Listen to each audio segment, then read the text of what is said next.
Sir actually States ಹೇಳ್ಬೇಕಾದ್ರೆ sensitive States if I am not wrong, Tamil Nadu Karnataka. So ಆ ಎರಡು ಸ್ಟೇಟ್ನ, ಒಂದು ಸ್ಟೇಟ್ನ ಒಂದು ಕ್ಯಾರೆಕ್ಟರ್, ಇನ್ನೊಂದು ಸ್ಟೇಟ್ನ ಇನ್ನೊಂದು ಕ್ಯಾರೆಕ್ಟರ್, ಅವರಿಬ್ಬರನ್ನ ಜೊತೆಗೂಡಿಸುವಂಥದ್ದು ಈ ಕಾನ್ಸೆಪ್ಟು ಸ್ಕ್ರಿಪ್ಟು ಹೇಳಿದಾಗ ಸೊ ಹೇಗನ್ನಿಸ್ತು? ಸೊ ಈ ಈ sensitivity through out the film ಏನಾದ್ರು ಕ್ಯಾರಿ ಆಗಿದೆ? ಬಿಕಾಸ್ ಡೈಲಾಗ್ ಡೆಲಿವರಿ ಮಾಡಬೇಕಾದ್ರೂ ಕೂಡ ಸ್ವಲ್ಪ ಸೂಕ್ಷ್ಮತೆಯಿಂದಾನೇ ಯೋಚನೆ ಮಾಡಿ ಆ ಡೈಲಾಗ್ ಡೆಲಿವರಿ ಆಗಬೇಕು, ಇಲ್ಲ ಅಂದರೆ ನಾಳೆ ದಿನ ಗೊತ್ತಿದೆ ಏನಾಗುತ್ತೆ ಅಂತ. ಸೊ ಹೇಗಿತ್ತು sir? How challenging it was to take up this concept script? Sensitive ಅನ್ನೋದು ಯಾವಾಗ ಆಗುತ್ತೆ ಅಂದರೆ ನೀವೇನೋ ಆ ಥರ ಟಾಪಿಕ್ಸ್ನ ಟಚ್ ಮಾಡಿದಾಗ. ಸೊ ಇಲ್ಲಿ ಯಾವುದೋ ಆ ಥರ ಟಾಪಿಕ್ಸ್ ಇರಲಿಲ್ಲ where it can get issues create ಆಗೋ ಥರದ್ದು ಏನೋ ಇರುತ್ತೆ ಅನ್ನೋದಿಲ್ಲ. ಖಂಡಿತವಾಗ್ಲೂ ಎರಡೂ ಸ್ಟೇಟು ಫಾರ್ ವೇರಿಯಸ್ ರೀಸನ್ಸ್ ಆ ಥರ ಇಶ್ಯೂಗಳಾಗಿರ್ಬೋದು, ಪೊಲಿಟಿಕಲಿ ಅದೆಲ್ಲ ಆಗಿರೋದು. But otherwise also we are all good with every one ಅಂತ ನಾನು ನಂಬ್ತೀನಿ. ನಾನು ಒಳ್ಳೆಯದು all the States in India, we are all Indians ಅಂತ ಅಂದಾಗ ಖಂಡಿತವಾಗ್ಲೂ ಎಲ್ಲರೂ ಚೆನ್ನಾಗಿದ್ದೀವಿ. ಇದು ಕಥೆನೇ ಅಲ್ಲಿ ನಡೆಯೋದು, ಎಲ್ಲಿ ನಿಮಗೆ ಚಾಮರಾಜನಗರ ತಮಿಳ್ನಾಡು ಬಾರ್ಡರ್ನಲ್ಲೇ ನಡೆಯುವಂಥ ಕತೆ ಆಗಿರೋದ್ರಿಂದ ಸೊ ಈ ಕಡೆ ಒಂದು ಪಾತ್ರ, ಈ ಕಡೆ ಒಂದು ಪಾತ್ರ ಸಿಕ್ಕಿದೆ ನಮಗೆ. ಓಕೆ. ಸೊ ಪ್ರಿಯಾಂಕಾ ಅವರೇ ಯಾವುದಾದ್ರು ಕ್ಯಾರೆಕ್ಟರ್ನ, ಐ ಮೀನ್ ಸೀನ್ನ ಪ್ಲೇ ಮಾಡಬೇಕಾದ್ರೆ ದಿಸ್ ವಾಸ್ ಚಾಲೆಂಜಿಂಗ್ ಸೀನ್ ಮಾಡು ಅನ್ನೋದಾದ್ರೆ ಯಾವ ಸೀನ್ ಚಿತ್ರದಲ್ಲಿ? ಚಾಲೆಂಜಿಂಗ್ ಅಂತ ಯಾವುದೂ ಇರಲಿಲ್ಲ. ಮಾನಟೆ ಗೆದ್ದು ಬಂದಿದ್ರೆ ಇನ್ಯಾವ ಚಾಲೆಂಜ್ ಮೇಡಮ್ ಅಂತೀರಾ? ಸೊ ನೋಡಿ ಸರ್, ಎಲ್ಲ ಫುಲ್ಲು ನಂಗೆ ಕೌಂಟರ್ ಕೊಡೋಂಗೆ ರೆಡಿ ಆಗಿದ್ದಾರೆ. ಚಾಲೆಂಜಿಂಗ್ ಅಂತ ಯಾವುದೂ ಇರಲಿಲ್ಲ, ಬಟ್ ಭಯ ಇತ್ತು. ಫಸ್ಟ್ ಬಂದಾಗ ನಾನು ಫಸ್ಟ್ ಸೀನ್ ಇದ್ದಿದ್ದೆ ಕಿಶೋರ್ ಸರ್ ಜೊತೆ ಮಾಡೋದು. ಆವಾಗ ಅದೇ ಪ್ರಿಪೇರ್ ಆಗಿದ್ದೀನಿ ಡೈಲಾಗ್ಸ್ ಎಲ್ಲ, ಬಟ್ ಅವ್ರು ಐ ಕಾಂಟ್ಯಾಕ್ಟ್ ಮಾಡಿ ಮಾತಾಡೋದಾಗಿರಲಿ, ಇದಕ್ಕೆ ತುಂಬ ಭಯ ಆಗ್ತಿತ್ತು. ಅದೇ ಒಂದು ಭಯ ಆಗಿದ್ದ ಸೀನ್ ಅಂದರೆ ಅದು ಬಿಟ್ಟರೆ ಎಲ್ಲ ಓಕೆ. ಈಗ ಒಂದು ನಟಿ ಆಗಬೇಕು, ನಟ ಆಗಬೇಕು ಅಂದ ತಕ್ಷಣ ಯಾವುದಾದ್ರೂ ಒಬ್ರು ರೋಲ್ ಮಾಡೆಲ್ ಇದ್ದೇ ಇರ್ತಾರೆ. ಸೊ ಆ ನಟಿಯ ನಟನೆ, ಸೊ ಈ ಸೀಕ್ವೆನ್ಸಲ್ಲಿ ಅವ್ರು ಮಾಡಿದಂಥ ಎಕ್ಸ್ಪ್ರೆಷನ್ ಅದನ್ನು ಕಾಪಿ ಮಾಡೋದಾಗಿರ್ಬೋದು, ಇಲ್ಲ ಅದಕ್ಕಿಂತ ನನ್ನ ಶೈಲಿಯಲ್ಲಿ ಹೇಗೆ ಮಾಡ್ಬೋದು ಅನ್ನೋದೆಲ್ಲ ಯೋಚನೆ ಮಾಡಿರ್ತಾರೆ. ಸೊ ನೀವು ಯಾರು ನಿಮಗೆ ಆ ರೀತಿಯಲ್ಲಿ ರೋಲ್ ಮಾಡೆಲ್ ಅಂತ? ರೋಲ್ ಮಾಡೆಲ್ ಅಂತಂದರೆ ರೀಸೆಂಟಾಗಿ ನನಗೆ ರಾಧಿಕಾ ಪಂಡಿತ್ ಮ್ಯಾಮ್ ತುಂಬ ಇಷ್ಟ. ಮಹಾನಟಿಗೆ ಬಂದಾಗಲೇ ನಾನು ಜಾಸ್ತಿ ಸಿನಿಮಾಗಳನ್ನ ನೋಡೋದಕ್ಕೆ ಸ್ಟಾರ್ಟ್ ಮಾಡಿದ್ದು. ಅದಕ್ಕಿಂತ ಮುಂಚೆ ನಾನು ಸಿನಿಮಾಸ್ ನೋಡ್ತಿರ್ಲಿಲ್ಲ.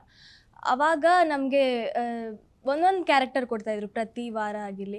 ಸೊ ಇದನ್ನು ನೋಡಿದಾಗ ನನಗೆ ಜಾಸ್ತಿ ರಾಧಿಕಾ ಪಂಡಿತ್ ಮ್ಯಾಮ್ದೇ ಸಿಗ್ತಾಯಿತ್ತು. ಅದನ್ನು ನೋಡಿದಾಗ ಓಕೆ, ನಾನು ಎಮೋಷ್ನಲ್ ಮಾಡ್ತೀನಿ, ಬಟ್ ಏನೋ ಒಂದು ಕಾಮಿಡಿ ಮಾಡಬೇಕು ಅಂದರೆ, ಬೇರೆ ಥರ ಕ್ಯಾರೆಕ್ಟರ್ ಮಾಡಬೇಕು ಅಂದರೆ ಅಷ್ಟು ನನಗೆ ಸ್ವಲ್ಪ ವರ್ಕ್ ಮಾಡಬೇಕಾಗಿತ್ತು ಅದರಲ್ಲಿ. ಸೊ ಆವಾಗ ನಾನು ರಾಧಿಕಾ ಪಂಡಿತ್ ಮ್ಯಾಮ್ದವ್ರದ್ದು ಹುಡುಗರು ಮೂವಿ ಸಿನಿಮಾ ಆಗಿರ್ಬೋದು ಆ್ಯಂಡ್ ಬೇರೆ ಬೇರೆ ಸಿನಿಮಾಗಳನ್ನ ನೋಡಿದಾಗ ಅದರಿಂದ ನಾನು ಜಾಸ್ತಿ ಕಲಿತಾ ಇದ್ದೆ ಅವರಿಂದ. ಸೊ ಕ್ರೇಜಿ ಕ್ವೀನ್, ಸ್ಯಾಂಡ್ಲ್ವುಡ್ನ ಆಳ್ದಂತಹ ನಾಯಕ ನಟಿ. ಸೊ ತಾವು ಆ್ಯಕ್ಟ್ ಮಾಡ್ಬೇಕಾದ್ರೆ ಯಾವ್ದಾದ್ರು ಸಜೆಷನ್ ಅವ್ರ ಕಡೆಯಿಂದ ತಗೊಂಡಿರೋದು, ಇಲ್ಲ ಹಿಂಗೆ ಮಾಡಬಾರ್ದು ಹೀಗೆ ಮಾಡಬೇಕು ಅನ್ನೋಂಥ ಇನ್ಪುಟ್ಸ್ ಕೊಟ್ಟಿರೋದು ಏನಾದರೂ ಇದೆಯಾ ರಕ್ಷಿತಾ ಮ್ಯಾಮ್? ಇಲ್ಲಿ ಇವಾಗ ಈ ಸಿನಿಮಾದಲ್ಲಿ ನಾನು ಆಕ್ಚುಲಿ ಇದ್ರ ಬಗ್ಗೆ ಏನು ಹೇಳಕ್ಕೆ ಹೋಗಿಲ್ಲ ಅವ್ರಿಗೆ.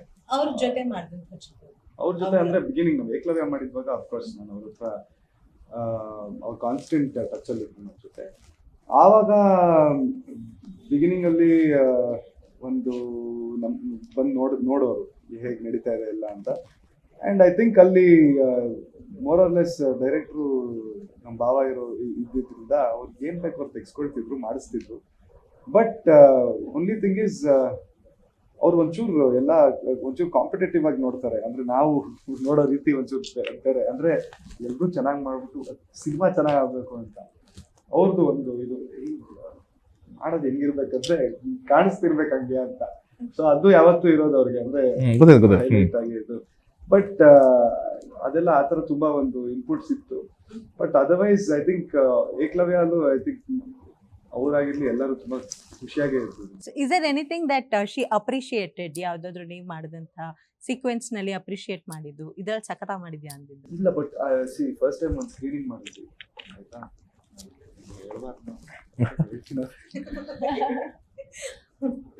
ಓಕೆ ಬಿಡಿ. ಫಸ್ಟ್ ಟೈಮ್ ಒಂದು ಸ್ಕ್ರೀನಿಂಗ್ ಮಾಡಿದ್ವಿ. ಅದಾದ್ಮೇಲೆ ಆಚೆ ಬಂದಿದ ತಕ್ಷಣ ಅವರು ನೋಡ್ಬಿಟ್ಟು ಹೇ ಪ್ರೇಮ್, ಹಂಗಿದ್ರೆ ನೆಕ್ಸ್ಟ್ ಸಿನಿಮಾನು ಅಭಿನಯ ಅಲ್ವಾ, ಫಿಕ್ಸ್ ಅಲ್ವಾ ಅಂದ್ಬಿಟ್ಟಿದ್ರು. ಅಂದ್ರೆ ಅವ್ರು ಆಲ್ರೆಡಿ ಫಿಕ್ಸ್ ಎಲ್ಲ ರೂಲ್ಸ್ ಆಗ್ಬಿಟ್ಟಿತ್ತು. ಬಟ್ ಏನಂದ್ರೆ ಅವ್ರು ಡೈರೆಕ್ಟ್ ಆಗಿ ನನಗೆ ಬಂದು ಯಾವತ್ತು ಡೈರೆಕ್ಟ್ ಆಗಿ ಚೆನ್ನಾಗಿ ಮಾಡಿದ್ಯಾ ಅಂತ ಹೇಳದೇ ಇರ್ಬೋದು. ಬಟ್ ಯಾವಾಗ ಅವ್ರು ಬೇರೆಯವ್ರ ಹತ್ರ ಮಾತಾಡ್ತಾರೆ ಅಲ್ಲಿ ಒಂದು ರಿಯಾಕ್ಷನ್ ಅಲ್ಲೇ ನಾವು ಅನ್ಕೊಬೇಕು, ಓಕೆ ಸ್ಯಾಟಿಸ್ಫೈಡ್ ಅಂತ. So that was a very big compliment ನನಗೆ. ಅವ್ರು ಬಂದು ಅವ್ರ ಗಂಡ ನಿಮ್ಗೆ ಹೇಳ್ಬೇಕಂದ್ರೆ ನೆಕ್ಸ್ಟ್ ಸಿನಿಮಾನು ಫಿಕ್ಸ್ ಇವನೇ, ನೀನು ಇದಕ್ಕಿಂತ ನಾನು ನೋಡು ಹೆಂಗ್ ಮಾಡೋಣ ಹಂಗೆ ಹೇಳೋದು. ಸೂಪರ್.